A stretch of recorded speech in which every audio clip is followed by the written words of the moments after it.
네, 오늘의 뉴스 분석 함께할 세 분 소개하겠습니다. 김관욱 계명대 교수, 장희찬 시사평론가, 서정욱 변호사 나오셨습니다. 어서 오세요. 네, 민주당 대선 경선 예비 후보들이요, 어제 밤 첫 TV 토론회를 가졌습니다.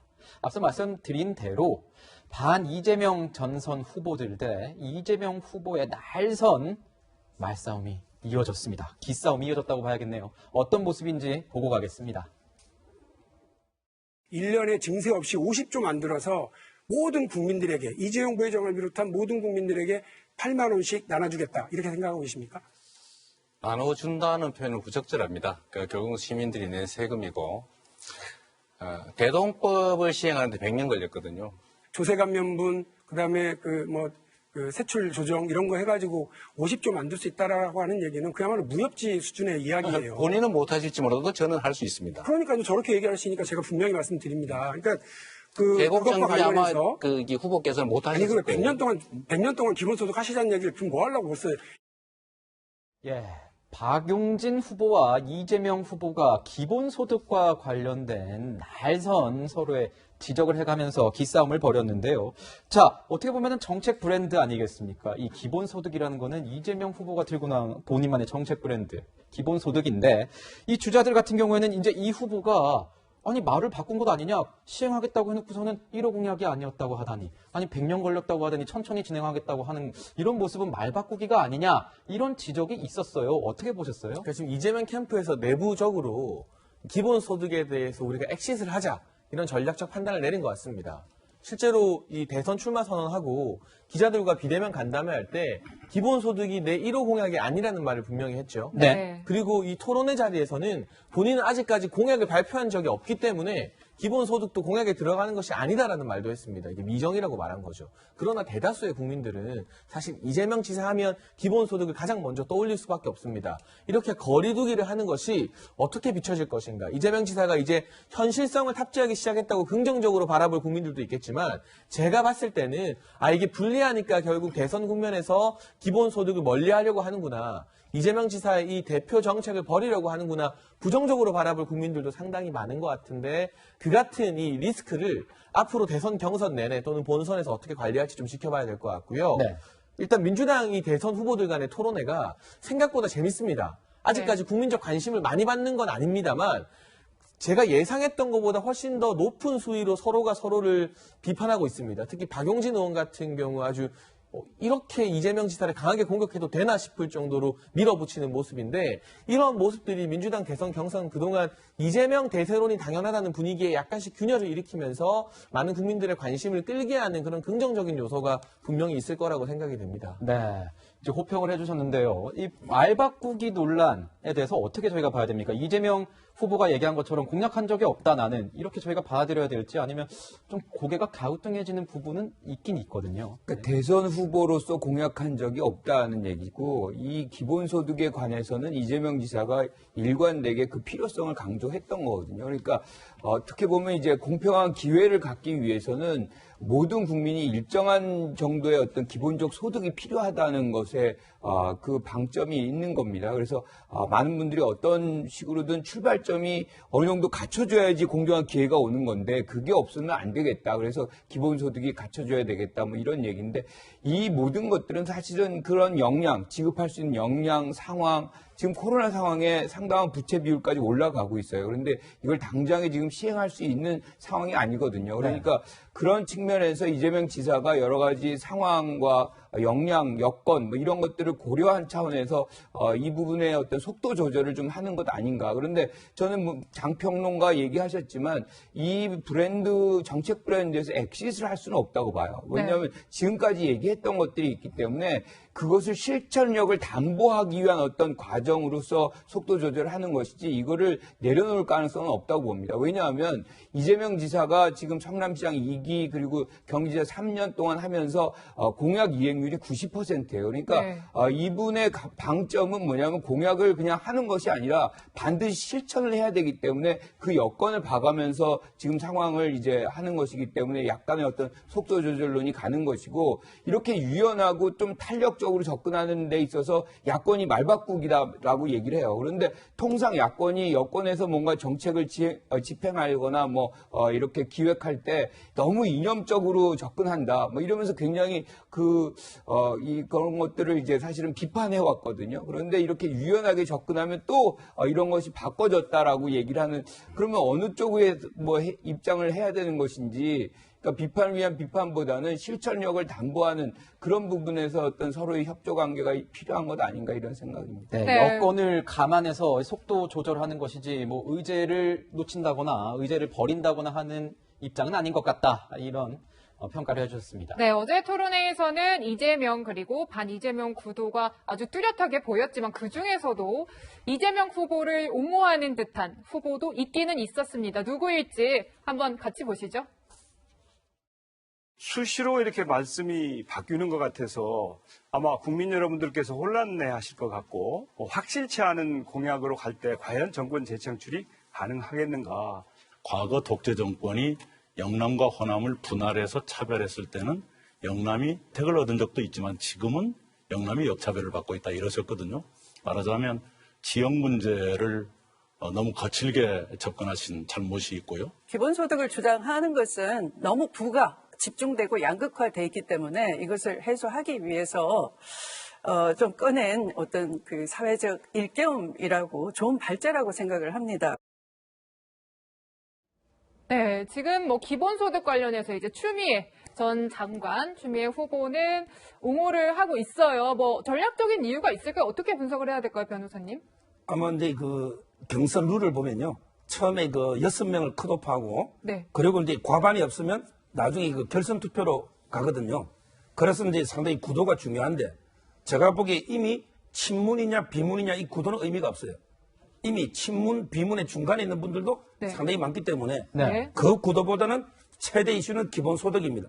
결국은 이제 정책을 가지고 기본소득에 찬성하느냐, 아니면 이게 반대하느냐, 이런 데 크게 두 구도가 있고, 네. 추미애 전 장관은 기본소득에 대해서 긍정적으로 보기 때문에 네. 아마 이제 이재명 지사하고 같은 길을 갈 수가 있고, 그리고 이제 정세균, 이낙연 이분들은 이제 기본소득에 대해서 상당히 비판적입니다. 네. 따라서 이제 최종적으로는 이낙연, 정세균 이런 이제 같이 가는 반 이재명 구도, 네네. 이런 이제 정책을 가지고 크게 두 구도로 갈라지지 않을까 이래 예상이 됩니다. 네.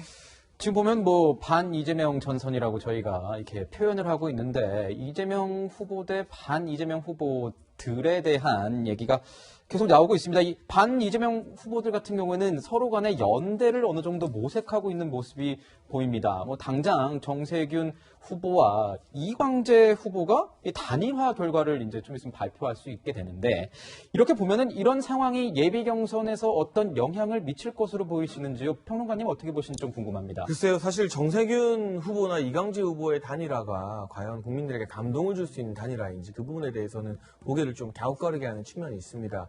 누가 봐도 지금 현재 약세인 후보들이 좀 덩치를 키우기 위해서 정치공학적인 단일화를 하는 것이 아닌가 싶고요. 그런데 이 단일화 자체만 놓고 보면 저는 아무런 감동이 느껴지지 않지만, 어쨌건 이 단일화가 시발점이 되어서 이낙연 전 대표와의 단일화도 이어질 수 있고, 그렇게 되면 연쇄적으로 반 이재명 후보들이 좀 뭉치는 현상이 나타나게 될 것 같습니다. 네. 그렇게 될 경우에 추미애 전 장관 같은 경우는 단일화 응하지 않을 것 같고요. 그럼 이재명 지사와 추미애 전 장관, 그리고 박용진 의원, 또 반 이재명계 후보들이 하나로 뭉쳐지면 사실은 이 전선 구도, 대립 구도가 뚜렷해지기 때문에 이재명 지사 입장에서는 이 대선 경선에서 당원들의 표를 더 잡기 위해서 지금 중도를 공략해야 되는데 그러지 못하고 경선 내내 민주당의 핵심 당원들이나 강성 당원들에게 호소하는 듯한 메시지를 더 많이 내야 될 그런 확률도 높아집니다. 그렇게 된다면 이 대선 경선에서 나왔던 여러 메시지나 이 친문 위주의 친화적인 이미지 때문에 이게 대선 본선에서 이재명 지사의 발목을 잡을 가능성이 높아진다는 것인데요. 네. 어쨌건 밖에서 보기에 반 이재명 대 친 이재명으로 나누어지는 듯한 그림이 그려지는 것은 과거에 친박이냐 비박이냐 새누리당의 오랜 고질병이었죠. 그런 구도와 비슷한 측면이 있기 때문에 미래를 말하거나 뭔가 참신한 비전을 말하는 그런 모습과는 어울리지 않아서 이런 구도가 형성되는 것 자체가 누가 경선에서 승리하든 민주당 최종 후보에게는 별로 도움이 안 되는 그런 방향으로 대선 경선이 지금 나아가고 있는 게 아닌가 싶습니다. 네, 뭐 어찌됐든 이 단일화 여부는 앞으로 이제 좀 주목해서 지켜봐야 할 관전 포인트가 될 것 같고요. 이쯤에서 저희가 준비한 이제 대선 주자 지지율 하나 같이 보시면서 이야기 이어가겠습니다. 오늘 나온 결과인데요. 지금 이재명 지사가 44.7%, 윤석열 전 총장이 36.7% 양자 대결 결과를 지금 저희가 보여드리고 있습니다. 교수님, 네. 지금 이렇게 나온 결과 이재명 지사가 44.7%로 이제 앞서가고 있는데 앞으로 이런 흐름이 이어진다면은 어떻게 뭐 부자 몸조심 모드라고 할까요? 이런 전략적인 태도를 계속해서 유지하겠습니까? 어떻게 보세요? 이재명 지사가 전략적으로 이렇게 침묵 모드라든가 네. 방어 모드로 갈 그런 성격은 아니에요. 원래 이재명 지사는 본인의 그 사이다 발언으로 굉장히 네. 유명하지 그렇죠. 않습니까? 지금 이제 어제 TV 토론이 첫 이제 일합을 겨룬 것이기 네. 때문에 어느 정도 이제 자제를 하고 그리고 모든 질문이 본인에게 집중이 돼 있잖아요. 후보 간의 어떤 눈치 보기, 그렇죠. 첫 눈치 보기였다. 이제 이런. 그렇죠. 이제 네. 처음 이제 상견례 비슷하게 한 것이고 네. 이 과정 속에서 이제 어떤 부분에서의 공격 포인트가 만들어질지 쟁점을 뭘로 가져갈지 이런 그런 것들이 이제 논의가 이제 시작됐다라고 얘기를 할 수 있는데 지금 윤석열 전 총장이 어떻게 보면 지난주에 시작을 했던 거잖아요. 모든 것이 한 4개월의 잠행을 이제 끝내고 네. 사실상 이제 선언을 하면서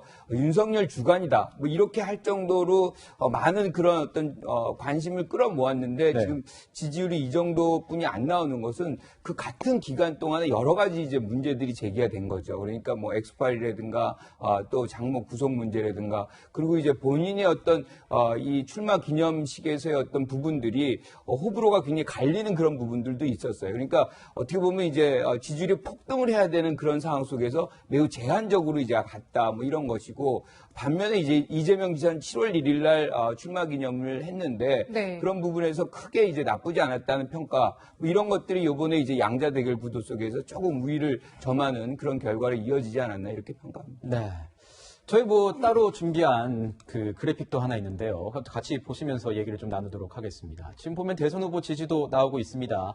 이거는 다자 후보들, 2% 이상 지지율을 얻은 후보들을 저희가 모아서 다자 간의 어떤 대결에 대해서 저희가 그 결과를 보여드리고 있는데요. 보시는 대로입니다. 이재명, 윤석열, 이낙연, 홍준표, 유승민, 추미애, 최재형 이런 순으로 가고 있는데 우선 여권 얘기만 좀 해보겠습니다. 당내 경선에서 이재명 후보와 다룰 후보가 누가 될 것인지에 대한 이런 분석 굉장히 많이 나오고 있는데 아무도 제대로 뭐 예언이랄까 예측 제대로 못하고 있습니다. 이런 상황에서 뭐 합종 연행, 뭐 연대 이런 반 이재명 후보들 간의 연대 이런 얘기가 나오고 있는데 이 상황에서 누가 좀 게임 체인저, 그러니까 이 게임 판을 확 바꿀 만한 게임 체인저가 될 수 있을 것으로 보시는지 좀 궁금해요. 일각에서는 추미애 후보가 게임 체인저가 되는 것 아니냐 하고 이런 언론사의 제목도 나오고 하더라고요. 네, 일단 지금 민주당 경선 분위기 보면 추미애 후보가 제일 좋은 바람을 타고 있는 건 확실해 보입니다. 이대로 가게 되면 추미애 후보가 이낙연 후보를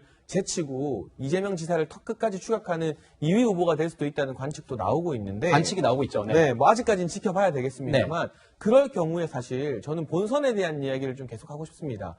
누가 1등이 되느냐가 당연히 제일 중요하지만 누가 2등이 되느냐가 이 1등 후보의 향후 전략에 상당히 지대한 영향을 끼치게 됩니다. 그런데 2017년을 보게 되면 문재인 대통령이 민주당 최종 후보가 되었지만 조금 중도적인 곳을 안희정 지사가 책임을 졌었고 조금 더 진보적인 부분을 이재명 지사가 책임지는 이 삼각편대의 균형감이 참 좋았다는 평가를 두고두고 받고 있습니다. 그런데 예를 들어서 이재명 지사가 이번에 1등을 계속 굳힌다, 지금 대세론을 확정 짓는다 하더라도 2등 후보가 추미애 전 장관이 되어버리면 네. 이 지사 입장에서는 이 추미애 전 장관을 2등으로 또는 이 돌풍의 주인공으로 밀어붙인 친문 당원들의 당심을 계속해서 신경 쓰지 않을 수가 없어지는 것이거든요. 네.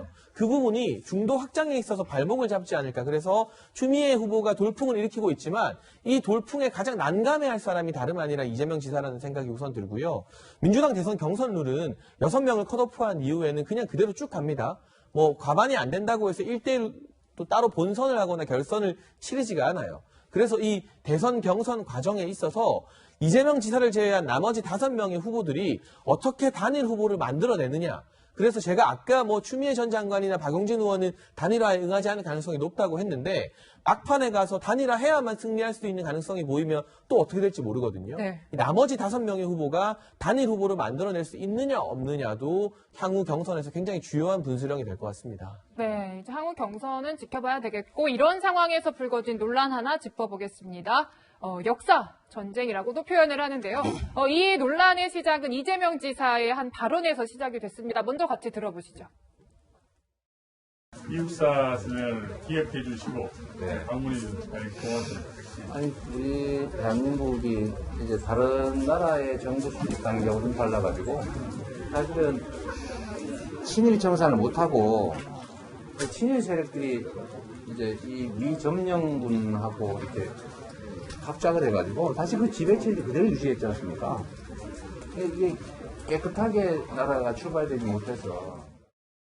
네, 아까 이제 잠깐 고치고 가야 될 점이 이 장혜찬 평론가님께서 말씀하실 때 이 여당, 이 민주당에는 뭐 따로 이제 결선 투표가 없다고 했는데 결선 투표가 있다는 점 저희가 말씀을 좀 드리고 정정을 하고 가도록 하겠습니다. 그럼 이제 자연스럽게 1대1 구도 이재명 대 반-이재명 구도가 형성될 수 있는 거죠. 네. 네. 이 지사의 발언 같이 들으셨는데 표현 중에 이제 미점령군 이런 표현이 나와요. 지금 논란이 되고 있는데 특히 야권에서 비판이 굉장히 거세더라고요, 변호사님. 옛날에 그 단재 신채호 선생이요. 역사를 잊은 민족은 미래가 없다. 이렇게 있거든요. 근데 저는 역사를 잘못 알고 있는 사람은 더 이게 위험하다 봅니다. 이재명 지사요. 예를 들어 이제 저희가 포고문을 해석할 때는 첫째는 이제 그 전체적인 문맥에 따라 해석해야 되죠. 그리고 이제 두 번째는 실제 미국과 소련이 어떻게 행동했느냐. 이 두 가지를 봐야 됩니다. 네. 근데 메가드 포고문에 보면 물론 이제 일시 점령이라는 말이 나오기는 나와요. 그렇지만 이제 그 점령의 목적이 일본으로부터 이게 그때부터 식민지였죠. 일본하고 이게 미국이 전쟁하면서 해방 시기는. 네. 그리고 이제 우리 조선 민중 국민의 이런 이제 인간적 종교적 권리를 회복시키기 위해서 이게 점령이라고 그 다음 문장이 나옵니다. 근데 어떻게 그 표현 하나만 가지고 전체적인 문맥을 안 보고 무조건 이게 미국은 점령군이다. 이거는 말이 안 되고요. 네. 그리고 이제 그 소련의 그 포고문 있잖아요. 치서차코프 그때 25군 대장입니다. 그 소련의 치서차코프 포고문을 보면 정말 이게 가슴을 울립니다. 조선 민중들이 우리가 왜 붉은 군대가 왔느냐, 뭐 해방을 위해서 왔다. 말은 이게 그럴싸해요. 네. 그렇지만 이게 북한에서 소련이 실제 어떻게 했습니까? 실제 완전히 분단하면서 먼저 이게 북한의 국가를 김일성 내세워서게 한 거 아닙니까? 이런 게 역사적인 팩트가 있는데 무조건 이게 문맥에 따라 소련은 해방군이고 미국은 점령군이라면 이걸 이게 고등학생 김원웅 강복회장도 그 말 했거든요. 이재명 지사 저는 정말 충격적이고 이거야말로 이게 역대급 저는 잘못된 말이다. 이렇게 저는 봅니다. 네, 지금 야권 인사들 아까 보셨겠지만 이 지사의 발언에 대해서 이제 역사인식에 문제가 있다고 지적을 했습니다. 보면 원희룡 지사 같은 경우에 미국이 정령군이면 우리는 소련 편에 섰어야 했느냐. 뭐 그 유승민 전 의원 같은 경우에는 역사인식 충격적이다. 주한미군의 입장은 도대체 주한미군에 대한 입장은 무엇인가. 뭐 이런 얘기를 했습니다. 정세균 후보도 이런 얘기했어요. 아니 검증에는 여야가 따로 없는데 약간 이런 발언을 하는 것 자체가 민주당 후보답지 않다 이런 얘기도 나오고 불안하다 후보로서 이렇게 내부에서도 지적이 나오고 있는 상황입니다. 교수님이 보시기엔 어떠세요? 이 역사관이라고 할까요? 이재명 후보의 역사관. 불안하다는 일각의 지적. 어떻게 봐야 됩니까? 정치적으로 너무 해석을 좀 편향적으로 하고 있다라고 생각을 합니다. 그러니까 그 당시 미군의 정식 명칭이 점령군이에요. 그 포고문에도 그렇게 나와 있습니다. 뭐라고 나와 있냐면 38도 이남의 조선 영토를 점령한다.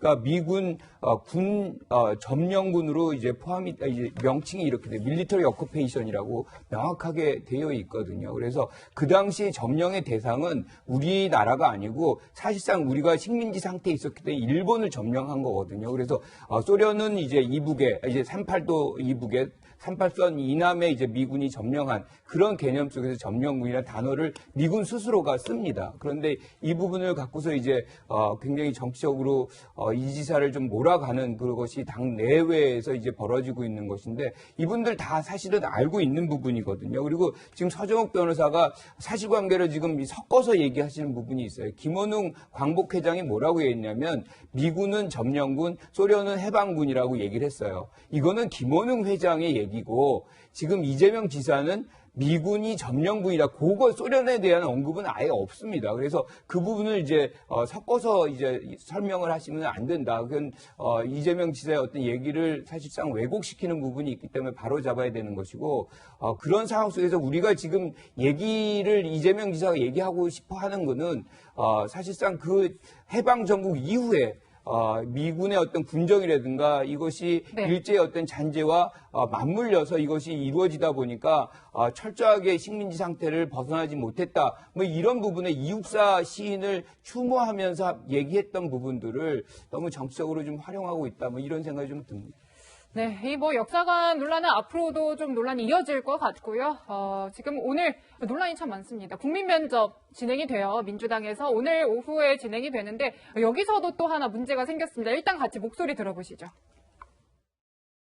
제가 민주당 대선 후보 합방 면접에 면접자로 들어가기로 했어요. 제 나름대로도 좀 많은 고민 끝에 주변 분들과 상의하고서 이렇게 나가기로 이제 결심을 하고 민주당 분들과 약속을 했죠. 우리 나간다고 했다가 아까 6시 반경에 이제 보도를 봤는데 뭐 민주당에서도 정정 보도를 냈다고 하는데 뭐 제가 사의를 표명했다고 하는데 그런지는 않았고요. 왜 교체가 됐느냐? 사실 지금 민주당을 좌지우지하는 거는 우리 친문 세력. 차라리 허경영을 면접관으로 데리고 오세요. 이런 말도 있네.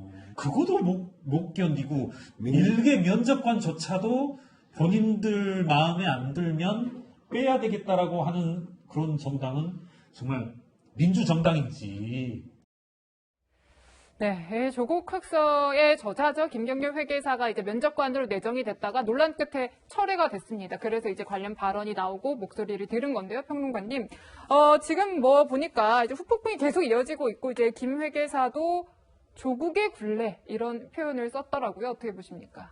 그렇죠. 사실은 김경률 회계사가 갑자기 면접관에서 취소가 된 건 무엇보다 조국 전 장관을 강력하게 지지하고 있는 친문 당원들의 반대 여론 때문이었을 겁니다. 일단 민주당의 일처리 방식에 상당히 문제가 있죠. 사람을 이렇게 불렀다가 사전 협의도 없이 취소됐다고 뭐 해임했다 뭐 아니면 사퇴했다고 동의도 없이 발표하는 건 예의가 아닌 것이고요. 아직까지도 저는 민주당이 조국이라는 강을 건너지 못했다고 생각을 합니다. 조국 전 장관은 본인 스스로 자신은 강이 아니라 강을 건너게 하는 뗏목이라는 표현을 썼는데 많은 민주당 주자들, 특히나 이낙연 전 대표나 정세균 전 총리, 추미애 전 장관 같은 주자들은 여전히 조국 전 장관 잘못한 거 없다. 검찰의 일방적인 잘못이다. 이런 주장을 공개적으로 내고 있는 상황 아니겠습니까? 이 상황에서 지금 이재명 지사는 최근에 아주 상식적인 발언을 했습니다. 검찰 수사가 과잉됐다 하더라도 이 법적인 위반 부분, 실정법 위반한 부분이 나오면 조국 전 장관 가족이 책임져야 된다. 근데 그 발언을 했다고 민주당의 다른 대선 주자나 당원들로부터 공격을 받고 있어요. 아니 조국 전 장관이 대체 누구이길래 그럼 실정법 위반했는데도 책임을 안 져야 되는 그런 존재인 건가요? 실정법 위반하면은 누구라도 국민 누구도 예외 없이 책임을 져야 되는 게 맞죠. 근데 그런 발언조차 지금 민주당 내부에서 통용되지 못하고 있는 현실이 바로 김경률 회계사를 통해서 한 번에 드러나는 것인데 이 문제를 대선 경선 과정에서 완벽히 털어버리지 못하면 그러니까 조국의 강을 건너지 못하면 보수 정당이 지난 4년 내내 탄핵의 강을 제대로 건너지 못해서 어려움을 겪었던 그 똑같은 반복, 강성 지지층의 목소리가 과잉 대표되면서 중도층과 무당층이 외면하게 되는 그 똑같은 나쁜 굴레에 민주당이 탑승할 수 있다는 위기의식을 좀 가져야 될 것 같습니다. 네, 지금 보면 김경률 회계사, 그리고 김소연 뉴닉 대표, 그리고 유인태 전 국회 사무총장이 모두 사임을 하게 되면서 면접관들이 줄줄이 이제 대체자로 바뀌는 이런 상황이 됐습니다. 자, 여기서 보면 추미애 후보가 이런 얘기를 했습니다.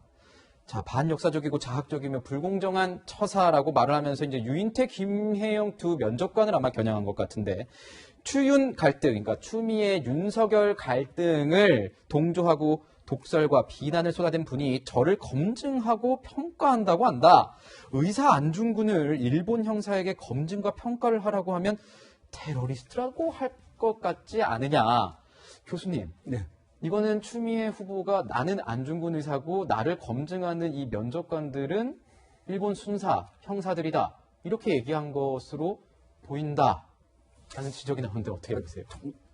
좀 이런 현상이 자주 나타나는 것 같아요. 그러니까 추미애 전 장관이 좀 비유가 적절하지 못한 것들이 조금 자주 나타나요. 지금 안중근을 본인에게 비유를 하고 그리고 이제 뭐 예컨대 면접관을 일본 뭐 형사로 이렇게 하는 것은 굉장히 이분법적이고 이건 사실상 적절하지 않은 비유라고 생각을 하고요. 네. 일단 그 추 전 장관의 얘기를 하기 전에 이제 김경률 회계사 얘기를 먼저 하면 저는 이분이 면접관으로 하는 것이 좀 더 적절하다. 그렇게 해서 일종의 야당의 시각을 통해서 후보를 검증하는 이런 민주당의 어떤 개방성 뭐 이런 것들이 좀 국민들에게 보여줄 때 좀 더 호응도 있고 뭐 흥행도 되고 뭐 이러지 않을까 생각하는데 그러기 이전에 이 김경률 회계사는 한 가지를 좀 사과를 하고 이제 가야 되는 부분이 있어요. 왜냐하면 이분이 조국 전 장관의 부인의 펀드 문제의 위법성을 제일 먼저 제기를 했거든요. 그런데 지금 결과가 어떻게 나왔냐면 대법원에서 모두 다 무죄가 되어 있습니다. 그러면 이런 문제 제기가 부적절했다는 것에 대한 사과는 일정 부분 하면서 조금 전에 우리가 이제 비디오에서 봤던 얘기들을 해 나가야지 국민들에게 저분의 어떤 진실성, 진정성을 이해받는 것이죠.